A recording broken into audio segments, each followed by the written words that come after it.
you another video about choosing the right octane, or maybe not choosing the right octane, it's just more or less choosing to degrade your octane, huh? How about that?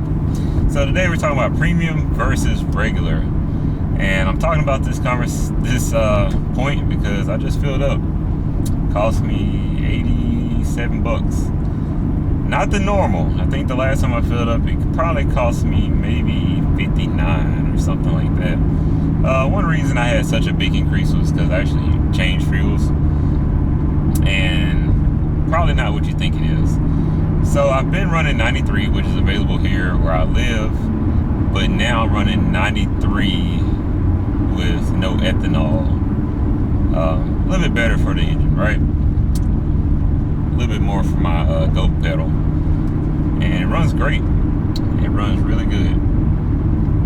But there's people on the other end of the spectrum, whether you're driving a Maxima 350Z, 370Z, or a G37. Now, this doesn't include any kind of like turbo engines or anything like that. We're talking about strictly naturally aspirated engines like in the G37 that we love so much, and what I think about running a lower octane in it. The G37 says it requires premium fuel, right? And there is a difference because some manufacturers will say recommended 93 octane or recommended 91 octane. And you see that, I think on the Maxima. I want to say the Maxima is one of those cars. And it has a lot to do with the tuning of the engine, right? It's all about what's in that engine's computer, right? ECM. How is it set up? And what it thinks your car is running more than anything. So, if the computer thinks you're running 91 octane or premium fuel, what happens when you run something lower? Well, first, it's probably going to detect it fairly quickly, quickly enough to not cause damage to your engine. So, is your engine going to explode? No, it's not going to explode. Particularly, nothing bad is going to happen. I put quotes around that because I'm not going to recommend anybody do it and say, oh, it's going to be 100% fine. But for the most part, in my experience, when I've done it and tried it, nothing bad happened, right? What did happen are the following. My gas mileage went down. Why is that? Because my car wasn't made to run regular octane. I never did measure how much my fuel mileage dropped, but it did drop. Because I already had owned the car for a while, so I kind of knew my fuel mileage was at. So it did drop, and will it have continued to drop? Well, not continued to drop, but stayed there. I'm not really sure. The computer may have adjusted over time and eventually got back to a little place of efficiency. I can't promise that at all, but it potentially could have, okay? The second thing that happened is I lost horsepower. The car is not going to run as hard as it can if it knows that it's not running good quality fuel. Because the computer, take these words very lightly here, as far as thinking, the way I'm talking about the computer, but the computer thinks that it's just running a bad quality fuel, essentially. It's not thinking about, oh, this guy's running 87 octane or whatever. It's just mainly thinking like, okay, it's mainly just thinking like,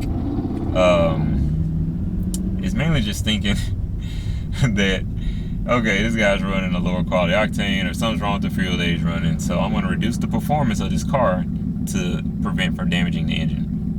Makes sense, right?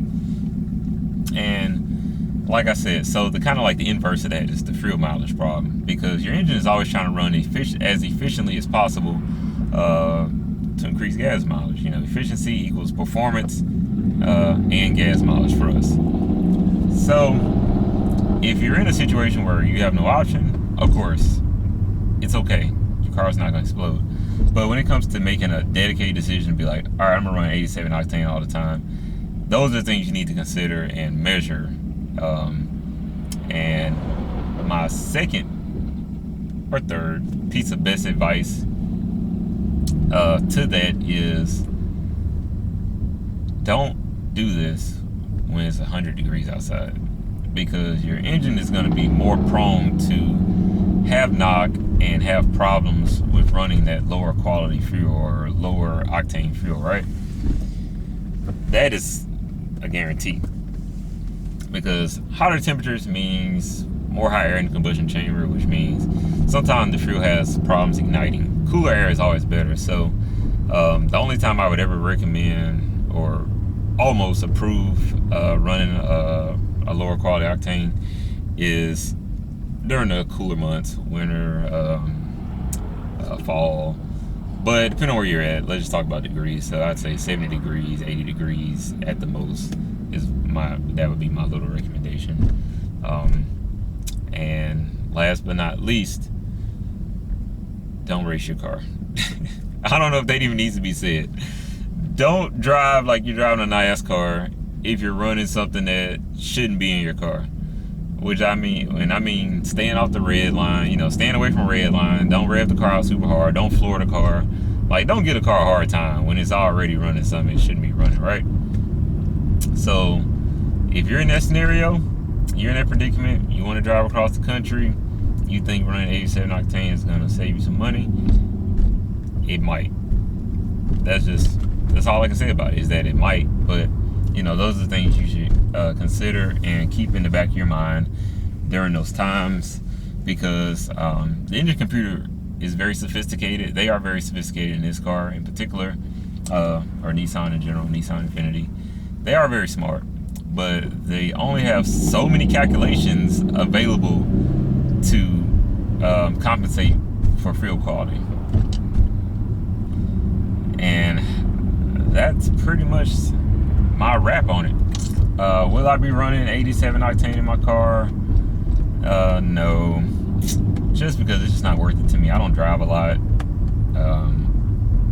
I love the performance of my car, and I want to keep my performance exactly as it is, with no change, because I just got everything nice and tuned and set up just right. But one extra note, I do have one more extra note on that. If you are really in dire need of running a lower octane, get your car tuned for it. Get your car tuned for it and call it a day. I know this won't apply to everybody, but there are a few companies out there that will detune your car, essentially. And when I say detune, it's more or less just making it more susceptible of a lower fuel, so that it's safer for your car, and you can also scratch the gas mileage out of it. So there are people out there that actually do that. I don't really have anybody to endorse necessarily, but there's already such a slim pool of tuning software and tuning companies for these platforms that I don't think it's gonna be that hard. You just gotta ask the right questions, essentially, if it's really that important to you, maybe just based on where you live or based on your living or whatever circumstances. It's none of my business. It's nobody else's business. Make your decisions. We're all adults here. So guys, that is it for this video. I think I've covered all the major topics. This is my recommendation and experience and knowledge of cars over 12 years of tuning cars as well. I've been logging cars for a long time, and I know how they perform under different circumstances and with different fuels, whether it be all the way from ethanol to race gas. So there you go, man. Y'all have a good day, and try to save on that gas.